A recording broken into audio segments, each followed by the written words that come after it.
Assalamualaikum warahmatullahi wabarakatuh. Perkenalkan, nama saya Lola Azahwa Afilia. Nama saya Timothy Enoch Parasian. Nama saya Desi Wulandari. Nama saya Teresia Okta. Perkenalkan, saya Andre Aryadi Putra. Di sini kami akan menjelaskan atau mempresentasikan pengertian dari wacana. Jadi, simak video berikutnya ya. Terima kasih. Jadi, wacana merupakan satuan bahasa terluas dan terlengkap. Wacana tulis terdiri dari beberapa paragraf dan memiliki pemikiran yang lengkap. Ya, jadi wacana berdasarkan media penyampaian dibagi menjadi dua jenis, yaitu wacana tulis dan wacana lisan. Wacana tulis merupakan wacana yang penyampaiannya menggunakan media tulisan. Jadi, orang yang membuat wacana tulisan disebut sebagai penulis. Ya, contoh wacana tulis itu terdapat dalam buku pelajaran, buku bacaan, buku novel, dan sebagainya. Membuat wacana tulis sendiri membutuhkan keterampilan menulis.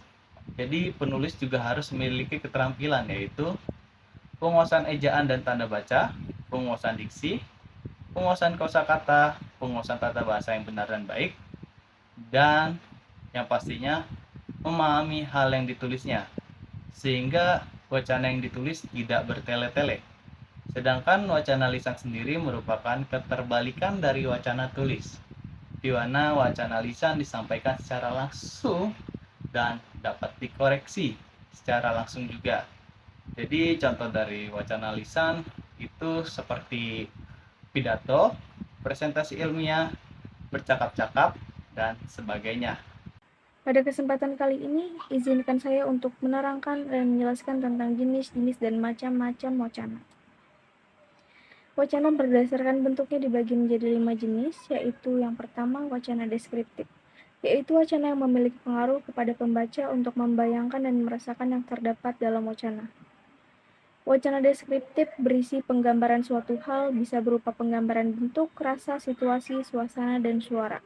Contoh wacana deskriptif terdapat dalam babak pengenalan dalam karya sastra, cerita perjalanan, dan sebagainya.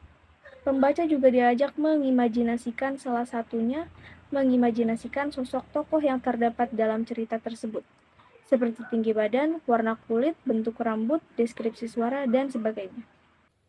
2. Wacana argumentatif. Wacana argumentatif merupakan wacana yang berisi pendapat pembuat wacana tersebut. Pendapat tidak bersifat mengajak. Untuk menguatkan pendapat, wacana argumentatif perlu melampirkan data. Data bisa diambil dari berita, data statistik, hasil penelitian, teori dari buku, dan sebagainya. Pembuat wacana argumentatif tidak bisa memaksa pembaca atau pendengar untuk mengikuti pendapatnya. Bentuk wacana argumentatif terdapat dalam artikel opini di media massa, pemaparan dalam lokakarya ilmiah, dan sebagainya. Yang ketiga, wacana ekspositif. Wacana ekspositif yaitu wacana yang berisi pemaparan sebuah konsep. Pemaparan tersebut bertujuan untuk menjelaskan kepada pembaca atau pendengar. Wacana ekspositif dapat ditemui dalam buku pelajaran, esai, presentasi ilmiah, dan sebagainya. Wacana persuasif yaitu bentuk wacana yang mesti ajakan. Bentuk wacana ini hampir sama dengan wacana argumentatif. Keduanya sama-sama memberikan pendapat dan melampirkan data pendukung untuk menguatkan. Wacana persuasif dapat ditemukan dalam iklan. Pembuat iklan akan menyampaikan pendapatnya disertai data, seperti iklan salah satu sabun di televisi menyebutkan perpaduan susu dan moisturizer akan membuat kulit Anda halus dan tampak cerah. Pembuatan iklan menginginkan pendengar iklan tersebut dapat membeli produk sabun tersebut.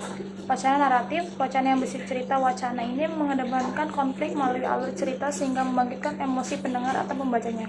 Wacana ini tidak selalu berisi dialog antar tokoh, biasa juga tidak memiliki dialog sama sekali, contohnya dalam puisi, dongeng, novel, dan cerpen.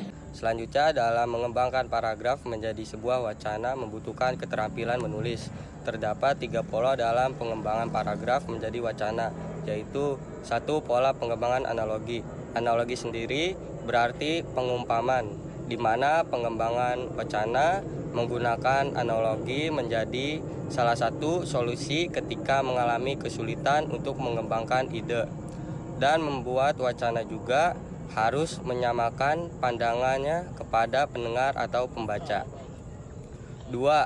Pola pengembangan sebab akibat. Pengembangan ini digunakan untuk mengembangkan paragraf menjadi wacana.